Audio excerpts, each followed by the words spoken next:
김포의 서울 편입론을 고리로 서울과 인접한 다른 지자체의 편입 요구도 커지고 있습니다.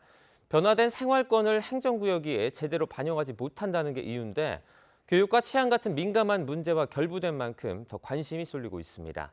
박광열 기자입니다.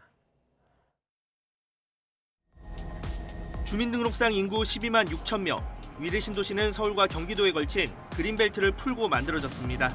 그러다 보니 예기치 못한 문제에 직면했습니다. 바로 생활권 불일치입니다. 지금 보시는 화면 왼쪽은 서울 송파구입니다. 그리고 오른쪽은 경기 성남시, 제 뒤로는 경기 하남시 아파트가 자리하고 있습니다. 이렇게 공원을 사이에 두고 서로 맞닿아 있지만 무려 3개의 지방자치단체로 나뉘어 있는 겁니다. 가장 체감할 수 있는 혼란은 교육입니다. 학교와 아파트 단지 사이로 시도 경계가 있다 보니 바로 옆 학교를 두고 멀찍이 떨어진 학교를 배정받기도 합니다. 바로 찻길 하나 건너서 갈 수 있는 그 학교를 지금 하남이라는 이유만으로 가지 못하는 불편함을 겪고 있습니다. 교통 문제도 만만치 않습니다. 이 경기버스의 서울 진입을 제한하는 서울시 버스 총량제 탓에 같은 신도시지만 정류장이 서울이냐 경기냐에 따라 교통 환경은 천차만별입니다. 특히 위례 신도시 하남 지역의 경우 행정기관이 집중된 원도심과 산을 사이에 두고 단절돼 우체국 업무를 보러 고속도로까지 타야 합니다. 재난지원금 같은 경우를 받았을 때도 이 지역에서 쓸 데가 없어서 그 하남 원도심 30분, 1시간 정도 가서 써야 돼. 장을 보고 물건을 담는 종량제 봉투부터 시급을 생각한 것이요.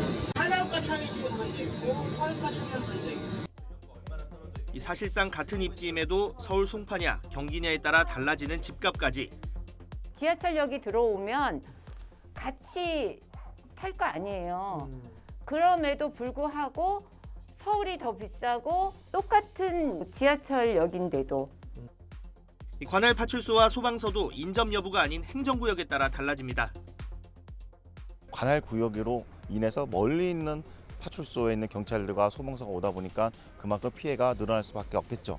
이 문제는 하남 위례뿐만 아니라 성남 위례도 같은 동일한 문제를 가지고 있습니다. 광명이나 하남처럼 서울과 인접한 다른 지자체의 고민도 같습니다. 여당이 메가서울 대신 생활권 일치에 초점을 맞춘 이유이기도 합니다. 메가서울이라는 네이밍을 해서 그렇지 생활권이 같은 지역 서울에 편입해서 지역민들의 요구에 응답하겠다는 그런 취지니까. 앞서 지난 1973년과 1995년 고양과 광명 일부를 서울로 편입한 사례가 있지만 핀포인트 통합을 해법으로 삼기엔 해당 지자체의 반발이 만만치 않습니다.